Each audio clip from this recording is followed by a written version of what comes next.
Penn, who should I give this to? Maybe the governor's representative, right? And Mike, how about taking one, right? Thank you. So we've done something that was, I think, very desperately needed. It was very unfair to the people of Utah. And now fairness has been brought back. It's going to be better taken care of. And they'll be able to use it a little bit. So there's something very nice about that. Okay. Thank you, Mr. President. Thank you. Do you have any questions about this, first of all, most importantly? Anybody want to talk about this? I've got Yeah, one. Jeff, go ahead. I've got one on Iran too, but I'll start with this. Just you said that 70% of the land was federal. Was there any other way to turn this around? How is it that I guess my question is how did it get there if it's a state? Go ahead. You want to discuss that, please? The land ownership is what it is. But under the Antiquities Act, 120 years ago, Congress made the decision to give presidents the power to designate by executive proclamation certain land as monument. It was supposed to be the smallest area compatible with the objects to be protected in connection with that. Now, initially, as the Deputy Secretary of the Interior explained a minute ago, that meant a few hundred, maybe 1,000 or 2 acres at the most. These are 3 million acres. As I explained to President Biden, that's 2 Delawares. It's been abused, and so it was done by executive action. President Trump is right-sizing it to bring it in compliance with what the law says. And Mr. President, just on Iran, you have said now to Congress that we are back at war. How long do you expect this to take, and what's the legal basis? Take what? Take what? The war. Well, I think it's going very fast. We've demolished their military. We're hitting them very hard. We had a deal yesterday or the day before yesterday. It was all done. And then they broke up that deal immediately because they found out there was something in the deal they didn't like. And they're wired differently, and we're not going to put up with it. We are just going forward. We're attacking them tonight. We're taking out all of their capability for anything having to do with the Strait, with the Hormuz Strait. And I think in the end, we will end up just controlling the whole thing. And what they're doing is being very foolish, very stupid, and they've treated people horribly. They've killed 52,000 protesters so far that we can determine. It might be more than that, but 52,000 protesters have been killed, and it's really a terrible situation. But we'll have it under control very quickly. You Yeah. mentioned that you're going to. Please. Wait a minute. Wait, please. Hold on 1 second. Wait, Jeff. I'm sorry. Be nice. Be nice, Jeff. Go ahead, please. Thank you, Mr. President. Have to teach him to be nice. Thank you, Mr. President. On your presidency, so a lot of us here actually witnessed a miracle 2 years ago today as we were on the ground covering your rally in Butler, Pennsylvania. Right. You said a lot of times that you believe that God has saved your life. Has there been a moment throughout your presidency so far where you thought, this is why God kept you here? Well, we're doing a lot. You know, we have a country that I use the expression "make America great again," and we've done far more than anyone thought possible, including maybe even me. We've done things that are unreal. At $19.2 trillion, the money being invested in our country is more than any country has ever had by many times. We have trillions of dollars coming in because of the tariffs and the proper use of tariffs, because all of the things. I think because of the election. November 5th was a very important day. When you look at the military, we have the strongest military in the world. We rebuilt it largely during my first term, and we have recruitment now. We're setting records in recruitment. We had, if you go back to the campaign when I used to talk about it, the last administration, they couldn't recruit soldiers. We needed soldiers in every single branch of our military, and that included police and firemen. Nobody wanted to do anything having to do with the uniform in this country because they weren't proud of the country, and now the people are very, very proud to be an American. Our country is doing phenomenally well. We're respected all over the world. If I go, no matter where I go, we just got back from NATO, and I think you saw the response. It was like a very beautiful thing, actually. It was a total response, totally positive response. No matter where we go, we're respected again, maybe respected more than ever before. So I appreciate the question, but that's pretty much it. Mr. President, thank you. Cameron Arkin with Town Hall. I was curious about there are reports about Iranian drones in Cuba. There are concerns about that. where does the relationship with the U.S. stand there? Is military intervention still on the table there? Well, if they do have that, and they might very well have that, we'll take care of it. Marco's just in the other room. And if they do have that, we'll take care of it in short order. We're not going to have a problem. We're not going to allow that to happen. So it could be that they're storing some. We're looking into it now. It could be so, and it maybe isn't.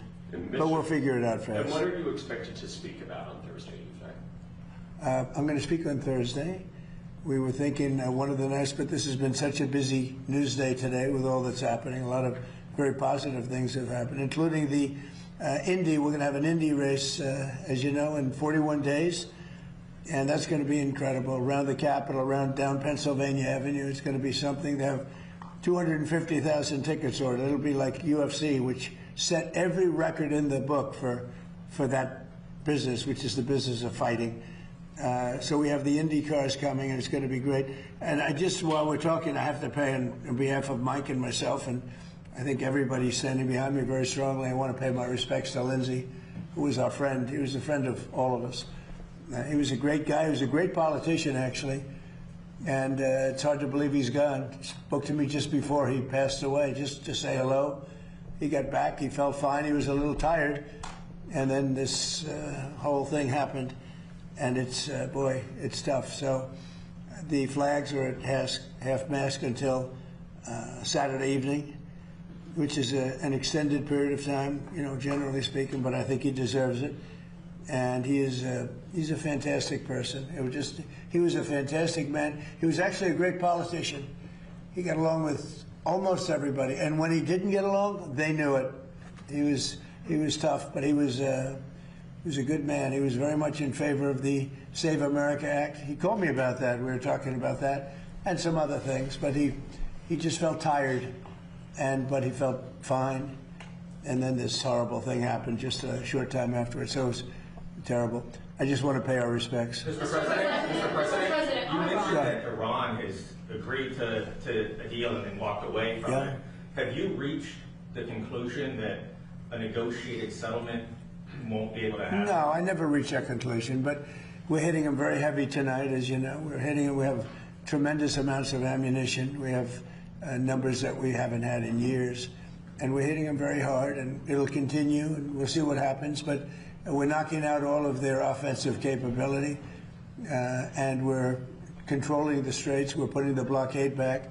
And it's a blockade not for anybody but Iran. In other words, anybody doing business with Iran can't go through. Everyone else will be able to go through. So it's a blockade. It's a very strong blockade. The blockade was probably more effective even than hitting them, but I think the combination is the thing that really does it. But do you think a deal is still possible? Do you think they'll return to that? Yeah, I think a deal is possible. Sure, I do. But, Mr. President, you noted the United States is bombing Iran again. I mean, you've been bombing Iran for months now. Is this just the new normal for the American people? No, well, you know, we're in Vietnam for 19 years. We're here for 4 months. So I think we've done a lot. We've knocked out their Navy in a period of 1 month. We knocked out their Air Force. Their Air Force is non-existent. We knocked out most of their missiles, most of their drones. We knocked out their drone manufacturing capability, about 92%. Their missile capability for manufacturing, we knocked out 89%. And they have a little capability, but they don't have any capability for us. This is almost a military skirmish. Now, with all of that being said, you have to get people that want to make something. We had a deal with them 2 days ago, and then they said, oh, we can't make that deal. We have to negotiate it further. And this is what they've done for 47 years. The difference is nobody negotiated like I do. And this should have been done by Bush and Obama and Biden and people before them, frankly. It's 47 years they've been ripping off everybody and really hurting and killing thousands of people. So they killed 52,000 protesters, but they killed many, many people with Soleimani, who I killed in the first term. Soleimani killed many people, many people, and not only killed, when you see a young former soldier walking around with no legs, no arms, a face that's been horribly, horribly hurt, that was done by Iran. That was done by Soleimani, who was a person that was very evil. He was an evil genius. He was looking to take out a lot of our military installations in Iraq and Iran, and I got him before he got us. So we have to do what we're doing, and The strait is open. It will be open. We've cut down their capability very substantially, but they're going to fight for a while. Our military has done a fantastic job. And the bottom line, though, and I say it to everybody, and I say it as much as you want to listen, Iran will not have a nuclear weapon. If we didn't bomb them with the B-2 bombers, that plane right there, if we didn't bomb them, they would have had a nuclear weapon long ago. Within 1 month from the day we bombed them, they would have had, if we didn't do it, they would have had a nuclear weapon. If they had a nuclear weapon, Israel would no longer be with us.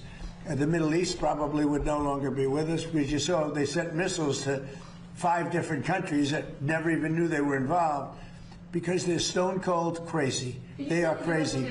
And we're not going to put it up. Yeah, I want to be reimbursed because we're protecting a very rich portion of the world. We're spending money.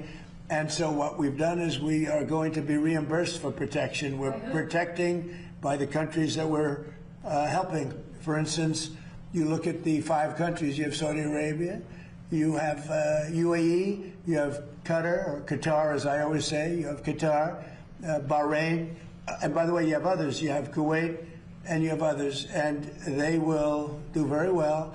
But we think it's appropriate that we don't need them. We have more oil than any other country in the world. When you add Venezuela, which has been amazing, which has tremendous amounts of oil that we control, when you add Venezuela and everything else, we have more than 50% of the world's supply. We don't need it, but we need it from the standpoint of protecting allies, et cetera, including Israel, including Saudi Arabia, including Qatar, including UAE. We're protecting all of them, and we've done a very effective job. So 4 months ago, these people had military that was very strong, by far the strongest probably in the Middle East.